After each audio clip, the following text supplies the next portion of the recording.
The city of York is known for thousands of years of history, architecture, and a mix of the old and the really old. But on Cinder Street sits one of its newest, and to the railway, one of its most important buildings in the north, the Network Rail Operating Centre. But we're not going to focus on that. We're going to focus on what's under it. In the UK, before builders can even consider laying a single foundation, surveys are carried out on the land for areas with an expected or suspected historical interest.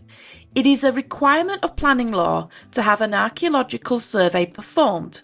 The survey has to be done to a professional standard, and no building planning can move forward without it. The leading archaeologist can make recommendations following their findings, including making changes to the building's footprint if the footprint causes significant damage to the archaeology underneath. Usually this is if they find something of significance, or in some rare cases, they shut the whole site down until they have done a full excavation and recording of the artefacts. There are times that excavations can hold up the planning process for weeks, especially if the archaeology was unexpected. But if it wasn't done, then both building contractors and landowners can face serious penalties in court, and in some cases, planning application is denied altogether. In 2012, Network Rail collaborated with Ramboll partnering BAM Construction to build a brand new structure. The building would sit on the old disused land called the Engineers Triangle. The Engineers Triangle was a relic of the original infrastructure, and it was where the two major railways, that being the Great North of England Railway and the York and North Midland Railway, would separate off the shared main line, away from the station to its own respective companies. A connecting line was also added later. Not only was this useful in case one company needed to stray on another one's patch, but it was handy to turn around tender engines in a pinch. It was also known the site at one point had an engine shed dated from 1841 as well as roundhouses. The 1841 Free Road shed was commissioned by the GNER and was designed by George Townsend Andrews, and it lasted, albeit modified, until 1963, where it was demolished to make way for development.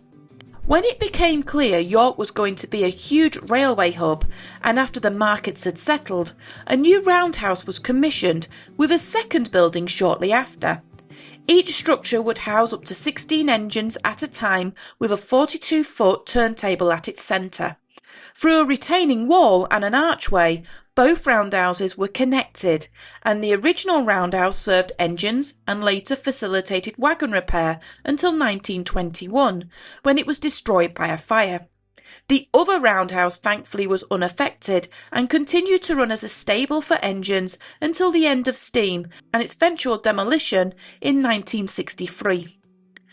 The twin roundhouses were joined by a third in 1864. The newly formed North Eastern Railway put its head architect Thomas Prosser on the case.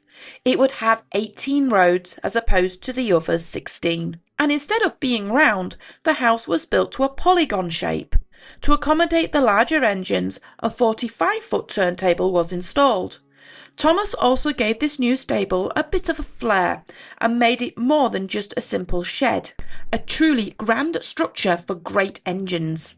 At the top stood a brass weather vane with a locomotive as its blade.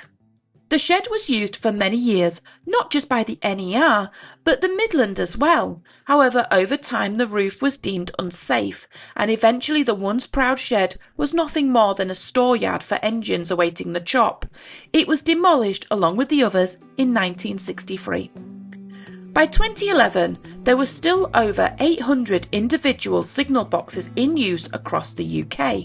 Some still had to be manned, while many ran by electric control centres, which were integrated. Network Rail wanted to collate these signal controls into 14 large sites.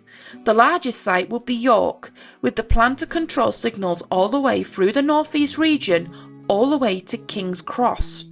Network Rail proposed a purpose-built facility to accommodate and chose York as its primary location, while the building would cost £35 million. It would consolidate over 1,000 signallers to just 400, saving money on the long run. Historians knew the site had value, and through photos Network Rail were aware of the old buildings that occupied the site previously. However, what was unknown was just how much was left under the surface. Using guides and plans, several test pits were dug to get a sense of what was underneath. What was found was remarkable. They found a floor. The test pits turned into full-scale excavations, revealing the floor, the pits, the roundhouse roads and the turntable wells. Even the perimeter track locking mechanism was found, simply buried once the walls were removed. As well as the larger elements, a lot of smaller, personalised pieces were found, some of which told the human aspect. This included several firemen's shovels, discarded after decades of work after the diesels came to power on lines. There were coins likely fallen from pockets as drivers cleaned the smoke boxes, and tools from old workshops. There was even an old lookout armband left behind by a shunter. Each find was carefully catalogued and archived. But the most exciting find was the remnants of the old building from 1841, with its free road shed still in situ. Once all the recordings were complete and the public got a rare chance to see the roundhouses for themselves, the building was constructed as planned. However, some changes were made to preserve the roundhouses underneath. And while the roundhouses may not be seen again for many years, there is a buzz around the area, with the dig going on Lehman Road happening right now, and the works around the old yard. It'll be interesting to see what they uncover next.